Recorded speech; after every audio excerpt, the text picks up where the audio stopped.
প্রথমে এই সন্দেশখালী নেজাটের খবরে নজর রাখতে হবে, তার কারণ নেজাটে একটি গাড়ি ভাঙচুর করা হয়েছে। দেখুন, গাড়িতে পুলিশের বোর্ড লাগানো রয়েছে, তার মানে পুলিশের গাড়ি, কিন্তু পুলিশের উপর এত আক্রোশ কাদের?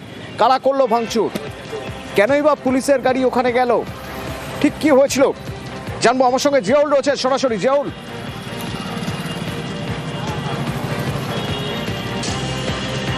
দেখো, একেবারে সন্দেশখালীর নেজাটের বয়ারমারি এলাকায় সেখানে জমি জায়গা সংক্রান্ত গন্ডগোল হচ্ছিল। এই খবর পুলিশ পাবার পরেই পুলিশ সেখানে এই গন্ডগোল থামাতে সেখানে যান, কিন্তু যখনই সেই এলাকায় যায় তখনই অতর্কিত পুলিশের গাড়িতে হামলা করে, অর্থাৎ পুলিশের যে স্টিকার লাগানো যে গাড়ি, সেই গাড়ি ভাঙচুর করে এবং সেই গাড়িতে এখনো পর্যন্ত যেটা খবর 4 জন পুলিশকর্মী ছিল, সেই 4 জনকেই বেধড়ক মারধর করা হয়। মূলত জমি জায়গা সংক্রান্ত দীর্ঘদিনের গন্ডগোল, সেটি কোর্টে আইনত এখনো পর্যন্ত বিচার্য বিষয় রয়েছে, কিন্তু সেই জমিতেই হঠাৎ দখল করতে যায়। জানতে চাইবো, জমি নিয়ে ডিসপুট, জমি নিয়ে গন্ডগোল, তার মানে পুলিশ যখন খবর পেয়েছে নির্দিষ্ট খবরের ভিত্তিতেই সেখানে গিয়েছে।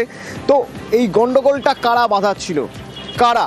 ব্যাকগ্রাউন্ডটা একটু বোঝার চেষ্টা করব, যেখান থেকে পুলিশ শনাক্ত করতে পারবে যে কারা পুলিশের গাড়িতে হামলা চালিয়েছে।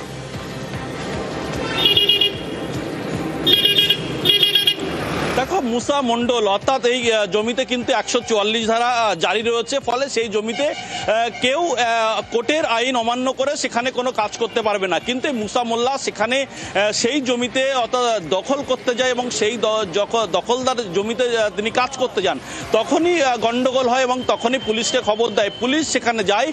পুলিশ কেন এলেন, অর্থাৎ সেটাকে এলাকার সমস্যা মেটাবেন তারাই, কিন্তু কেন পুলিশ গেলেন? যেহেতু 144 ধারা চলছে, মুসা মণ্ডল সেই জমি দখল করতে চাইছে, পুলিশ গেছে। পুলিশের গাড়ি যেমন ভাঙচুর হয়েছে, পুলিশ এখনো পর্যন্ত 4 জন পুলিশকর্মী আহত হয়েছে এবং যে বয়ারমারি গ্রাম পঞ্চায়েতের উপপ্রধান, অর্থাৎ তাকেও এই ঘটনার সঙ্গে তিনি সরাসরি যুক্ত, অর্থাৎ তিনিও পুলিশের গাড়ি ভাঙচুরের সঙ্গে যুক্ত রয়েছে। ইতিমধ্যেই পুলিশ এখনো পর্যন্ত 9 জনকে আটক করে জিজ্ঞাসাবাদ করছে যে কেন পুলিশের উপরে হামলা করা হলো। জমি জায়গা সংক্রান্ত সেখানে 144 ধারা চলছে এবং এই মুসা মণ্ডলের দ্বারাই কিন্তু এলাকার সেখানে লোকজন জড়ো করে এবং তারাই লোকজন নিয়ে সেখানে পুলিশের গাড়িতে হামলা করে। এখনো পর্যন্ত এই ঘটনায় 4 জন পুলিশকর্মী আহত হয়েছে, পুলিশের গাড়ি ভাঙচুর হচ্ছে।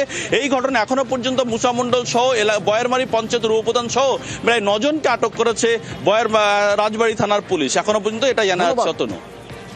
ধন্যবাদ।